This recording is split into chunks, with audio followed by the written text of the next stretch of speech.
Hello दोस्तों, welcome back to the SBI clerk daily video series. आज के class में हम लोग स्टार्ट करेंगे फिल इन द ब्लैंक्स के क्वेश्चंस। देखिए, पहले भी हमने कुछ फिल इन द ब्लैंक्स के क्वेश्चंस किए हैं, लेकिन उनमें और इन क्वेश्चंस पे कुछ डिफरेंस है जो बैंकिंग में काफ़ी प्रेवलेंट हैं, जो क्वेश्चंस देखे जाते हैं।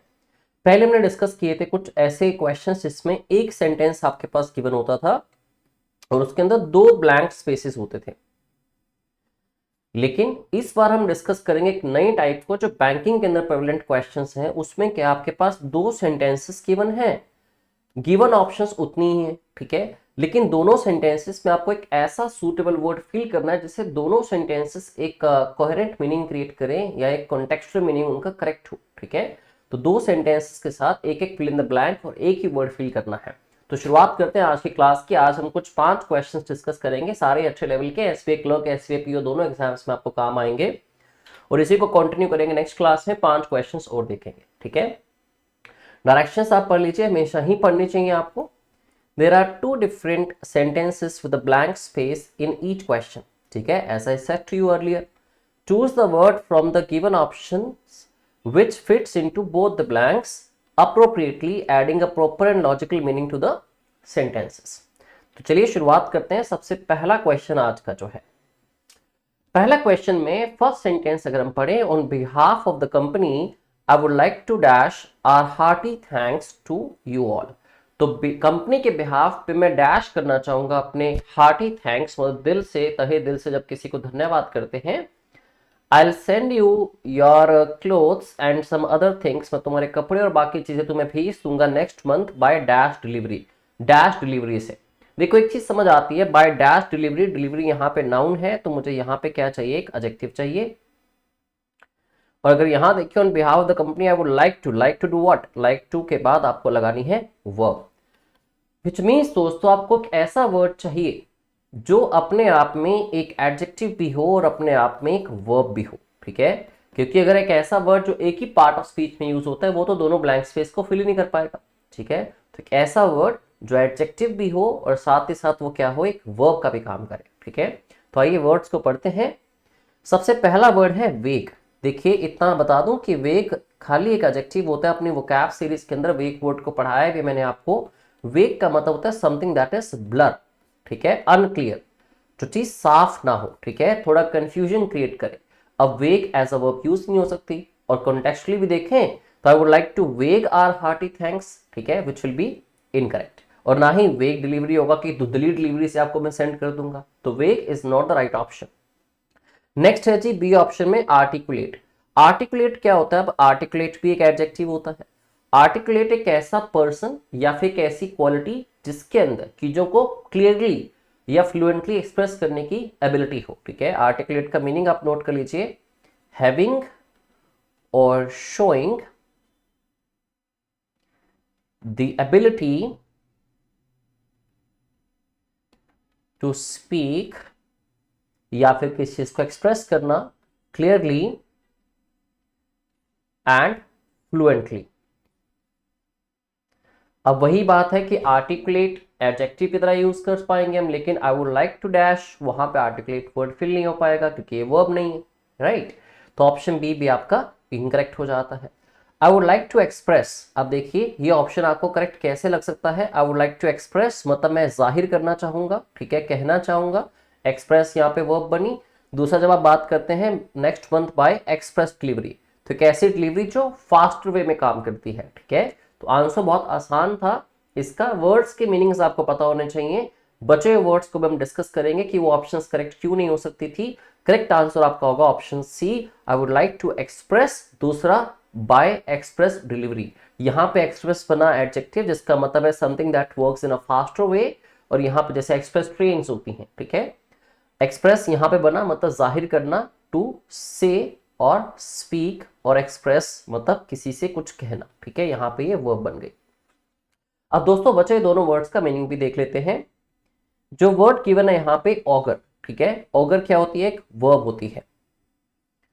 वर्ब है दैट मींस एडजेक्टिव है नहीं, तो यहां वैसे भी फिल नहीं हो पाएगा ये, ठीक है, क्योंकि कुछ वर्ड्स एडजेक्टिव थे, कुछ वर्ब्स थी, और एक ही वर्ड था जो एडजेक्टिव एंड वर्ब दोनों थे, राइट।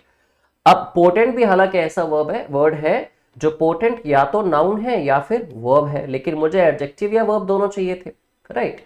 ऑगर का मीनिंग क्या होता है? टू प्रिडिक्ट और फोर सी समथिंग। फोर सी कर लेना मतलब पहले से चीजों को देख लेना, मतलब पहले से उसका अंदाजा लगा लेना, भविष्यवाणी कर लेना, उसको प्रिडिक्ट कर लेना, ठीक है। और पोटेंट का मतलब एज अ नाउन क्या होता है? काइंड ऑफ वार्निंग का साइन, साइन ऑफ वार्निंग, ठीक है, या किसी भी तरह की इंडिकेशन। दूसरा इसको वर्ब में क्या कहते हैं? किसी को वार्न करना या किसी को इंडिकेट करना, टू इंडिकेट और वार्न समवन और समथिंग। तो इसलिए ये खाली वर्ब और नाउन बनते हैं, एडजेक्टिव और वर्ब चाहिए था आपको, मीनिंग्स के हिसाब से भी फिट नहीं बैठेंगे, ग्रामेटिकल कॉन्टेक्स्ट के हिसाब से भी ठीक नहीं बैठेंगे, इसलिए आपका आंसर होगा ऑप्शन सी, एक्सप्रेस, ठीक है। आई होप आपको क्वेश्चन समझ आया। इंटरेस्टिंग क्वेश्चंस है, थोड़ा डिफिकल्ट भी हो सकते हैं, ज्यादा डिफिकल्ट तब लगेंगे आपको जब वर्ड्स के मीनिंग्स क्लियर नहीं होंगे, इसलिए वोकैब की इंपॉर्टेंस तो हमेशा से अटमोस्ट रही है ऐसे क्वेश्चंस को सॉल्व करने के लिए। चलिए तो नेक्स्ट क्वेश्चन करते हैं। हार्टफोर्ड स्ट्रक एट एडिनबर्ग इन मई। तो हार्टफोर्ड नाम का एक पर्सन है जो फंस गया एडिनबर्ग के अंदर मई के अंदर, and in the leaders own words, leader के अपने खुद के वर्ड्स में, मेड अ डैश फायर, उसने एक डैश फायर क्रिएट करी, एंड डिड मच मिसचीफ, और उसने काफी शरारत करी, ठीक है। यहाँ पे फायर का इवेंचुअली मतलब हमेशा फायर का मतलब आग ही नहीं होता, ठीक है।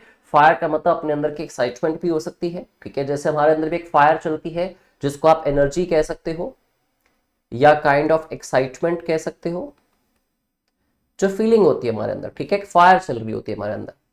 तो पहला सेंटेंस आपको थोड़ा समझ आता है। नेक्स्ट सेंटेंस लिखा है, he is one of those sad guys, ये उन उदास लड़कों में से है, who gets his dash from lurking in chat rooms, जो अपने आप अपना आनंद जो है या फिर अपनी कुछ भी dash from where, lurking in chat rooms, chat rooms के अंदर लर्क करके। दोस्तों लर्क करने का मीनिंग क्या होता है? लर्क एक वर्ब होती है जिसका मतलब होता है टू वेट समवेयर, किसी भी जगह पे इंतजार करना, सीक्रेटली, छुप छुपा के। स्पेशली ये लोग क्यों करते हैं? टू डू समथिंग बैड, कुछ भी शरारत करने के लिए, कुछ बुरा करने के लिए जो कहीं पे इंतजार करते हैं, ठीक है, उनको लर्क करना कहते हैं। मतलब lurking in chat rooms, chat rooms के अंदर लर्क करना मतलब इंतजार करना, कोई आए तो मजे ली जाए, है ना। तो देखिए ऑप्शंस देखते हैं। फर्स्ट वर्ड यहां पे है, देखो थोड़ा मैं पार्ट ऑफ स्पीच पे अगर जाऊं तो own words made a dash fire, तो यहाँ पे अ डैश फायर के केस में मुझे फायर के आगे क्या चाहिए? एडजेक्टिव चाहिए। Gets his dash from lurking, ठीक है, गेट्स हिज व्हाट, हिज क्या यहाँ पे? पोजेसिव एडजेक्टिव है। अब पोजेसिव एडजेक्टिव है तो उसके बाद आपको पोजेशन के लिए क्या शो करना होगा? यहाँ पे नाउन शो करना होगा। तो दोस्तों मुझे एक ऐसा वर्ड चाहिए जो अपने आप में एक एडजेक्टिव भी हो और नाउन भी हो, ठीक है। अब ऐसा वर्ड कैसे आप सोचेंगे कि ऐसा वर्ड कौन सा हो सकता है जो नाउन भी एडजेक्टिव भी? बड़े बेसिक वर्ड के एग्जांपल लेता हूं, जैसे कि वर्ड है गुड, ठीक है। अब गुड एक एडजेक्टिव होता है जिसका मतलब होता है अच्छा, ठीक है, जो नेचर में या आचरण में या दिखने में अच्छा है। लेकिन गुड एक नाउन भी होता है। नाउन में इसका मतलब क्या होता है? एडवांटेज। अगर मैं कहता हूं I am doing it for your good, means I am doing it for your benefit और योर एडवांटेज। तो गुड के दो मीनिंग्स हुए, नाउन भी और एडजेक्टिव भी हुआ। ऐसे आपको कोई ऐसा वर्ड फाइंड आउट करना है जो नाउन एडजेक्टिव दोनों हो, ठीक है। तो चलिए वर्ड्स के मीनिंग देखते हैं। फर्स्ट वर्ड है जॉली, ठीक है। जॉली को अगर मैं एडजेक्टिव की फॉर्म में देखता हूं तो एडजेक्टिव में जॉली का मतलब क्या होता है? चेयरफुल, खुश या एक्साइटेड या फिर हैप्पी। और जॉली का एज अ नाउन मीनिंग क्या होता है? सेलिब्रेशन या कोई काइंड ऑफ पार्टी, किसी भी तरह की सेलिब्रेशन या किसी भी तरह की पार्टी, कोई भी ऐसा इवेंट जिसमें लोग फन करते हैं, ठीक है। तो जॉली का नाउन एडजेक्टिव दोनों मीनिंग्स हैं और नाउन एडजेक्टिव मुझे चाहिए, ये बाकी वर्ड्स को एक बार चेक करूंगा। अगला वर्ड है ग्लूमी। दोस्तों ग्लूमी सिर्फ एक एडजेक्टिव होता है, अपनी वोकैब सीरीज में ग्लूमी वर्ड भी मैंने पढ़ाया है, ठीक है। ग्लूमी का मतलब क्या होता है? जो थोड़ा सा डार्क प्लेस होता है, ठीक है। नॉट गुड मतलब अच्छे से जिसको लाइट अप नहीं किया हुआ, ठीक है। पुअरली लिट कह सकते हैं इसको आप, जहां रोशनी की बहुत कमी है, जो थोड़ा डार्क प्लेस होता है। बट बात वही है कि मुझे एक नाउन भी चाहिए, तो ग्लूमी वर्ड जो है, अब मीनिंग के हिसाब से चले जाओ। अगर आप बोलते हैं कि ये नाउन एडजेक्टिव्स का क्या, हमें समझ नहीं आ रहा, हमें तो कॉन्टेक्चुअली समझना है, मीनिंगफुली सेंटेंस करेक्ट क्या होगा, ठीक है। अगर मान लीजिए मैं कहता हूं मेड अ ग्लूमी फायर, ठीक है, तो इसका मतलब हुआ डार्क फायर, ठीक है। अब फायर वर्ड यूज कर रहे हैं जो कि या तो एक्साइटमेंट के लिए, हैप्पीनेस के लिए है, या फिर वो यूज होगा आग के लिए, ठीक है। अब उसके लिए ग्लूमी वर्ड यूज नहीं हो सकता। अब यहाँ पे कह रहा है he is one of those sad guys, वो उन सैड गाइस में है जिनको अपनी सैडनेस मिलती है, ठीक है। तो ग्लूमी का मतलब क्या है, डार्क। अब डार्क ग्लूमी वर्ड मैं यहाँ पे लगा भी दूंगा, अगर मान लीजिए मैं कहता हूँ चलो ये नाउन ही है, एडजेक्टिव है ही नहीं, तो यहाँ पे ग्लूमी का मतलब क्या है, एक प्लेस जो डार्क हो, ठीक है, not well lit, poorly lit place है, तो ये भी वर्ड फिल नहीं हो पाएगा। तो कॉन्टेक्चुअल मीनिंग के हिसाब से चले जाओ, अगर आपको पार्ट्स ऑफ स्पीच के हिसाब से समझ नहीं आती तो। वैसे मैं यही कहूंगा कि आपके ग्रामेटिकल कॉन्सेप्ट्स बहुत अच्छे क्लियर हो ना, तो आपको वर्ड्स का भी ये पता हो कि वर्ड कौन सा पार्ट ऑफ स्पीच अलग अलग कॉन्टेक्स्ट में कैसे यूज होता है, तो इन क्वेश्चंस को बहुत अच्छे से आप इजीली एक्यूरेसी के साथ सॉल्व कर सकते हैं। नेक्स्ट है टेम्प्ट। अब टेम्प्ट का मतलब, टेम्प्ट एक वर्ब होती है, मतलब किसी को एंटाइज करना, ठीक है, या किसी को अपनी तरफ अट्रैक्ट करना, कुछ उससे काम करवाने के लिए, उसको बहलाना फुसलाना, ठीक है। ब्लेजिंग का मतलब क्या होता है, वेरी हॉट। अब मैं ऊपर लगाता हूं अगर कि he made a blazing fire, तो ब्लेजिंग फायर ठीक है, but who gets his blazing, अपनी जो वेरी हॉट है, that they get from lurking, नहीं हो सकता। अगेन यहाँ पे तो नाउन चाहिए मुझे, तो ब्लेजिंग वर्ड भी करेक्ट नहीं हो पाया, जिसका मतलब है वेरी हॉट, जिसे हम ब्लेजिंग हीट कहते हैं, मतलब बहुत ही ज्यादा गर्म है जो। कॉन्ट्राइट, कॉन्ट्राइट एक एडजेक्टिव है। कॉन्ट्राइट का मतलब क्या होता है, जब भी आप मान लीजिए आप अशेम्ड फील करते हैं किस चीज को लेके कि आपसे गलती हो गई, जिसके लिए बेसिक वर्ड हम यूज करते हैं गिल्टी या सॉरी या रिमोर्सफुल, ठीक है।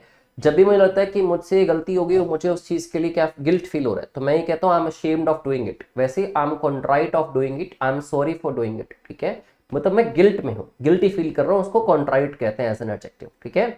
तो दोस्तों अगर सारे वर्ड्स के पार्ट्स ऑफ स्पीच के हिसाब से देखें प्लस कॉन्टेक्चुअली भी देखें, तो एक ही वर्ड है जो अप्रोप्रिएटली फील हो सकता है यहाँ पे, वो वर्ड है ऑप्शन ए में जॉली, ठीक है। ही मेड अ जॉली फायर मीन्स एक्साइटमेंट से भरी हुई, ठीक है, खुशी से भरी हुई, और बहुत सारी उसने हंसी मजाक या फिर मिसचीफ शरारतें करी, ठीक है। इन लोगों को अपनी जोली कहाँ से मिलती है, मतलब अपनी सॉर्ट ऑफ हैप्पीनेस कहाँ से मिलती है, काइंड ऑफ सेलिब्रेशन कहाँ से मिलती है, लर्किंग इन चैट रूम्स, जो सैड गाइज होते हैं, ठीक है। तो आंसर होगा ऑप्शन ए जॉली। चलिए नेक्स्ट क्वेश्चन की तरफ बढ़ते हैं। क्वेश्चंस इंटरेस्टिंग है, थोड़े डिफिकल्ट हो सकते हैं, ऐसा टोल्ड यू, अगर वो कैब अच्छी नहीं है तो। I can't really remember what one, मुझे सही में याद नहीं है कि जीत किसकी हुई। दो एट द टाइम, हालांकि उस टाइम पे आई थॉट, मुझे लगा, it all very dash looking and exciting, ये सारा कुछ क्या था, डैश लुकिंग था और एक्साइटिंग था। अब डैश लुकिंग एंड एक्साइटिंग देखो यहाँ पे एंड वर्ड यूज हुआ है, दैट मींस इसके पहले कुछ पॉजिटिव वर्ड ही आया होगा, राइट। अगला सेंटेंस देखो, लीनिंग डैश, लेटते हुए, leaning dash she relinquished the blanket. Relinquish का मतलब क्या होता है, किसी चीज को छोड़ देना, ठीक है, टू स्टॉप डूइंग या stop having something, stop doing और स्टॉप हैविंग समथिंग। तो इसका मीनिंग ये बनता है शी रिलिंक्विश्ड द ब्लैंकेट, मतलब उसने ब्लैंकेट छोड़ दिया, ठीक है। एंड अर्ज्ड हिम, और उससे रिक्वेस्ट करी, to lie down on the couch, कि वो काउच पे सो जाए, ठीक है। तो चलिए मीनिंग दोनों सेंटेंसेस के क्लियर हो गए हैं, अब थोड़े वर्ड्स की तरफ चलते हैं कि कौन सा वर्ड अप्रोप्रिएटली फील कर सकते हैं आप।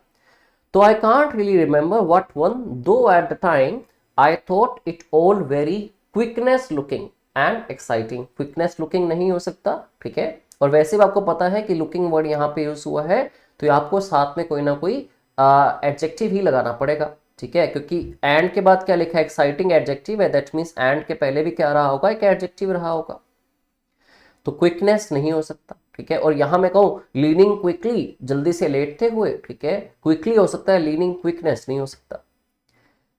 एक्सेलरेट, एक्सेलरेट करने का मतलब तो क्या होता है, चीजों का लेवल को बढ़ा देना, ठीक है। तो एक्सेलरेट्स लुकिंग, एक्सेलरेट्स क्या है, यहाँ पे वर्ब है, अगेन मुझे एडजेक्टिव चाहिए। अब लीनिंग के बाद, लीनिंग यहाँ पे क्या है, देखो वर्ब है, तो वर्ब के साथ क्या आने चाहिए, एक एडवर्ब आने चाहिए। तो मुझे एक ऐसा वर्ड चाहिए जो एडजेक्टिव का भी काम करे और एडवर्ब का भी काम करे। और दूसरी बात, या फिर वो एडवर्ब भी अगर है, तो यहाँ लुकिंग वर्ड के आगे अगर मैं एडवर्ब लगाता हूं, तो एडजेक्टिव के आगे वैसे भी क्या आती है, एडवर्ब आती है, या इस सिचुएशन में करेक्ट हो सकता है वो।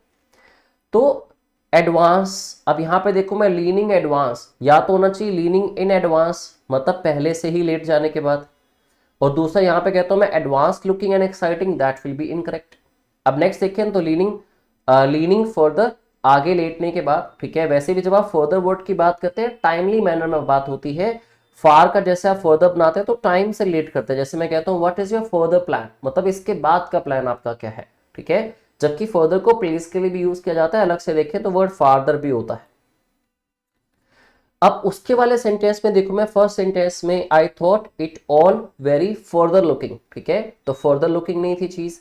एक वर्ड आप हमेशा यूज भी करते हैं, I look forward, I look forward to. जब भी आप इसको यूज करते हो तो आप कहना चाहते हैं कि कुछ प्लेजेंट चीज की मैं आशा करता हूं, ठीक है। तो it was forward looking and exciting, किसके बारे में आगे सोचा जा सकता था, थोड़ी एक्साइटिंग भी था, ठीक है। जब आप उस चीज की तरफ फेस करते हैं या फिर उस चीज की तरफ डायरेक्ट करते हैं तो उसको कहते हैं फॉरवर्ड।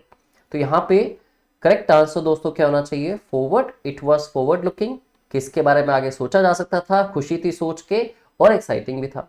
लीनिंग फॉरवर्ड, आगे उस तरफ डायरेक्शन करने के बाद, लेटने के बाद। फॉरवर्ड यहां पे क्या बनी, एडवर्ब बन गई। जैसे अगर मान लीजिए मैं कहता हूं I am going forward, I am going forward अगर मैं कहता हूं तो गोइंग यहां पे क्या है दोस्तों, वर्ब है, और वर्ब के लिए फॉरवर्ड वर्ड क्या है, एडवर्ब है, क्योंकि हर वो वर्ड जो वर्ब को डिफाइन करे दैट बिकम्स एडवर्ब, और क्योंकि ये प्लेस का बता रहा है तो उसको हम कह देते हैं एडवर्ब ऑफ प्लेस, ठीक है। तो इस हिसाब से लीनिंग फॉरवर्ड, ठीक है, उस तरफ किसी भी पर्टिकुलर डायरेक्शन में फेस करते हुए या आगे चलने के बाद या आगे लेटते हुए, शी रिलिक्विश द ब्लैंकेट, उसने ब्लैंकेट को रिलिंक्विश किया, मतलब छोड़ दिया, और रिक्वेस्ट करी उससे to lie down on the couch, कि वो काउच पे लेट जाए, ठीक है। तो one word only can be fit in these two sentences appropriately and that is option E, forward. देखिए जब बोलने में चीज अच्छी लग रही होती है उस हिसाब से तो आपका आंसर करेक्ट आ गया होगा, फॉरवर्ड, ठीक है। बट साथ में कुछ लॉजिकल डिस्कशन हो जाए ताकि बाकी क्वेश्चंस में प्रॉब्लम ना आए, दैट इज वेरी इंपॉर्टेंट। तो बोलने में ठीक लग रहा है, मैं डायरेक्टली आंसर बता दूंगा तो आप भी कर लोगे, बट क्यों बाकी क्वेश्चंस के आंसर्स जो गिवन ऑप्शंस थी वो गलत क्यों हुई, ठीक है। And what is the way of thinking about these questions while filling up these blanks, ठीक है, that you should know. Now the next question is if someone dash you. अब देखो इफ समवन डैश यू, तो यहाँ पे verb चाहिए, जैसे मैं कहता हूँ इफ समवन फायर्स यू, अगर तुम्हें कोई नौकरी से निकाल देता है। इफ समवन अपॉइंट्स यू, अगर कोई तुम्हें अपॉइंट करता है। If someone likes you, if someone loves you, ठीक है। इस तरह के वर्ड्स ही आ सकते हैं, मतलब वर्ब्स आने चाहिए। पूरा सेंटेंस पढ़ लेते हैं। If someone loves you, assume कर लेते हैं, if someone loves you they draw attention away from you, ठीक है, वो तुमसे अटेंशन दूर कर लेते हैं बाय बीइंग मोर अट्रैक्टिव और इंटरेस्टिंग।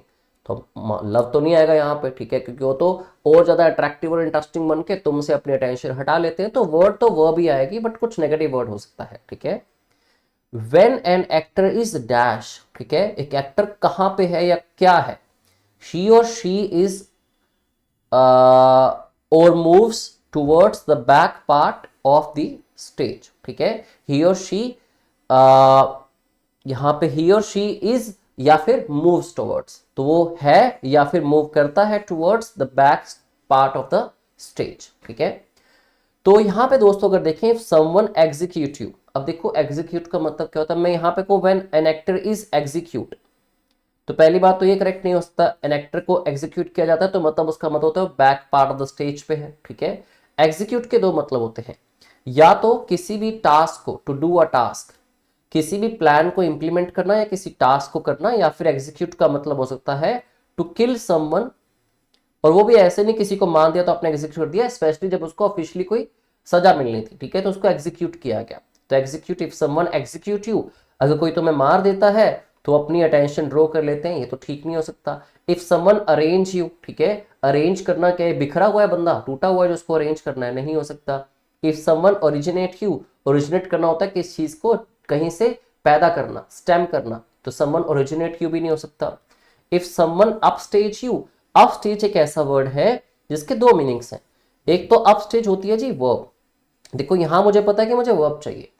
अब एक्टर इज डैश, ठीक है, जैसे मैं कहता हूं मैंने एक्टर इज होम, जब एक्टर घर पे होता है तो होम यहाँ पे क्या बनती है, कैडवर्ब बनती है।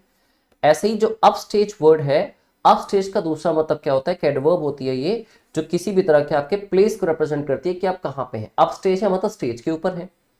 If someone control you, when an actor is control he और शी मूव्स फॉरवर्ड, ठीक है, तो अगर एक्टर कंट्रोल किया जाता है, वैसे तो पार्ट ऑफ स्पीच के हिसाब से ठीक नहीं है, अगर अज्यूम करें एक एक्टर को कंट्रोल किया जाता है तो ही और शी इज और मूव्स फॉरवर्ड, या तो वो है या फिर मूव करता है forward the back part of the stage में, ठीक है, कंट्रोल वर्ड से रिलेट नहीं हो रहा ये भी।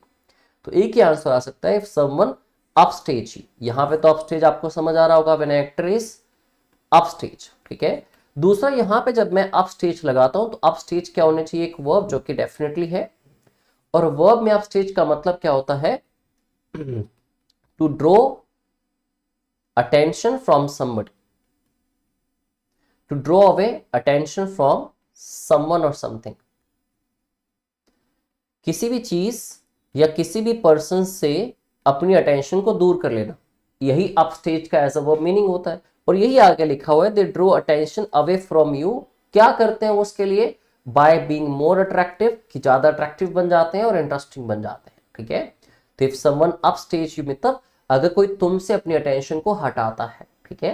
अपस्टेज का मीनिंग एज अ वर्ब ये होता है, और एज एन एडवर्ब अपस्टेज होना मतलब स्टेज के ऊपर होना, ठीक है। I hope you understood the meaning. Answer होगा ऑप्शन बी इसका। नेक्स्ट क्वेश्चन करते हैं जी, the hotel is set dash. अब देखिए होटल इज सेट, ये सेट क्या है, वर्ब है। तो सेट के साथ अगर आप कोई वर्ड लगाएंगे तो वो क्या होगा, एडवर्ब होगा। ग्रामेटिकल कॉन्सेप्ट्स आई होप आप सबके क्लियर है, नहीं तो मैं थोड़ा बहुत आइडिया दे रहा हूं आपको। Hotel is set dash in middle of the high streets, ठीक है, हाई स्ट्रीट्स के बीच में। When people dash a building, जब लोग बिल्डिंग को डैश करते हैं तो वर्ब लगेगी। जैसे मैं कहूं when people see a building, when people कोई भी वर्ड लगा सकते हैं, डिस्ट्रॉय अ बिल्डिंग, जब लोग बिल्डिंग को डिस्ट्रॉय करते हैं, ठीक है। तो आनी वर्ब चाहिए, सी वर्ब है, डिस्ट्रॉय वर्ब है, ठीक है। They put in all the pipes, वो सारी पाइप्स को डालते हैं, फॉर कैरिंग वाटर, पानी को कैरी करने के लिए, ठीक है। तो कोई ऐसा वर्ड ढूंढिए जो एडवर्ब भी हो और जो वर्ब भी हो, ठीक है। तो चलिए वर्ड्स देखते हैं, कॉन्टेक्चुअली आपको जो करेक्ट लगता है आप उसको करेक्ट कर सकते हैं। फर्स्ट वर्ड है कॉग्नाइज। इससे रिलेटेड एक वर्ड मैं आपको करवा चुका हूं ऑलरेडी, कॉग्निजेंस। कॉग्निजेंस का मतलब दोस्तों क्या होता है, अवेयरनेस, किसी भी चीज की नॉलेज। कॉग्निजेंस क्या बन जाता है, नाउन। तो कॉग्नाइज होने का मतलब क्या है, to become aware of something, to become aware, किसी भी चीज के लिए अवेयर होने को कॉग्नाइज होना कहते हैं, ठीक है। तो the hotel is set cognise, ये तो वैसे भी एक वर्ब है, यहां मुझे एडवर्ब चाहिए, ठीक है। The hotel is set plum, plum in the middle. अब दोस्तों प्लम एक वर्ब भी है, प्लम एक एडवर्ब भी है, जो बिल्कुल फिट बैठेगा यहां पे। दोनों के मीनिंग समझ लीजिए आप जरा, ठीक है। प्लम जब एक एडवर्ब होती है तो उस एडवर्ब का मतलब होता है एग्जैक्टली, ठीक है। प्लम का मतलब होता है एज एन एडवर्ब एग्जैक्टली, ठीक है। अगर मैं एग्जैक्टली वर्ड को अस्यूम करता, the hotel is set exactly in the middle of the high streets, exactly word यहां पे फिल हो गया। When people plum a building, plum करना बिल्डिंग को, मतलब प्लम का जब वर्ड देखते हैं हम एज अ वर्ब मीनिंग क्या होता है, तो किसी भी चीज को एग्जामिन करना, किसी भी चीज को अंडरस्टैंड करना या उस चीज को एग्जामिन करना सक्सेसफुली या कंप्लीटली। तो किसी भी जगह को, किसी भी चीज को एग्जामिन करना या उसको समझना बहुत अच्छे से, सक्सेसफुली एंड कंप्लीटली को एज अ वर्ब कहते हैं, प्लम करना किस चीज को, ठीक है। इवन प्लम का मतलब, जैसे प्लमर्स होते हैं, प्लम का मतलब ये भी होता है किसी डेप्थ में वाटर को गेज करना कि पानी का लेवल क्या है, उसको भी प्लम करना कहते हैं, ठीक है। तो यहाँ पे all the pipes for carrying water, मतलब लेवल जो था पूरा का पूरा, उसको उन्होंने मेजर किया बिल्डिंग को अच्छे से कंप्लीटली समझने के बाद, ठीक है। तभी उसके हिसाब से पाइप्स डाली उन्होंने। वेनिश का क्या है, डिसअपियर होना। When the hotel is set vanish, नहीं हो सकता। When people vanish a building, लोगों ने बिल्डिंग को डिसअपियर कर दिया, इतनी एबिलिटी तो नहीं हो सकती उनमें। प्रोन दोस्तों क्या होता है, प्रोन एक एडजेक्टिव होता है। जैसे आप लोगों ने कई बार सुना होगा, कईयों की स्किन होती है एक्ने प्रोन स्किन, या फिर कोई ऐसा प्लेस होता है, कोई ऐसा चौराहा होता है जो कि एक्सीडेंट प्रोन एरिया कहा जाता है, जिसको बोर्ड्स भी लगे होते हैं, साइन बोर्ड्स भी लगे होते हैं, एक्सीडेंट प्रोन एरिया, ठीक है। तो प्रोन का मतलब क्या होता है, likely to be affected by something, likely to be affected by something, मतलब जिस चीज की संभावना है कि वो किस चीज से प्रभावित हो जाएगी, ठीक है। एक्ने प्रोन मतलब एक्नेस हो सकते हैं उस स्किन पे, ठीक है। लाइकली संभावना है कि वो उससे अफेक्ट होगा। एक्सीडेंट प्रोन एरिया मतलब उस एरिया में एक्सीडेंट हो सकते हैं या पहले हुए होंगे, तभी उसको एक्सीडेंट प्रोन एरिया बुलाया जा रहा है, ठीक है। तो ये एक एडजेक्टिव है जो कि फिट नहीं बैठता दोनों में से किसी भी ब्लैंक स्पेस में। वोल्ड क्या होते हैं, तिजोरी, वो भी फिट नहीं बैठेगा, ठीक है। तो आई होप ये सारे क्वेश्चंस की मीनिंग्स आपको क्लियर हुए। I repeat myself, vocabulary के बिना इन क्वेश्चंस को सॉल्व कर पाना is insurmountable task, almost unachievable task है। लेकिन साथ में ग्रामेटिकल कॉन्सेप्ट्स का होना, जिस वजह से आपको वर्ड्स के पार्ट्स का पता होता है, किस पार्ट ऑफ स्पीच से वर्ड हमने उठाया है, या फिर उस ब्लैंक स्पेस के अंदर कौन सा पार्ट ऑफ स्पीच फिल होना चाहिए ग्रामेटिकली, आपको पता हो तो आप बेटर चॉइस कर पाएंगे वर्ड्स की। ठीक है, तो इस बात को प्लीज ध्यान रखिए और इसी तरह से इस सीरीज को कॉन्टिन्यूसली देखते रहिए। ऐसे ही 5 और interesting questions, double sentences, 2 sentences with 1 blank space each and 5 given options, and you have to cherry pick one option which can suitably fill both the sentences, and the word is said to be fit in both the sentences coherently, एक अच्छा meaningful sentence बनाने के लिए। ठीक है, तो अगली video में मिलता हूं आपसे 5 और क्वेश्चंस के साथ, इसी के पार्ट 2 के साथ। तब तक अपना ख्याल रखिए, सीरीज को देखते रहिए और अपनी तैयारी को परसिस्टेंटली कंटिन्यू कीजिए। Thank you very much and have a good day.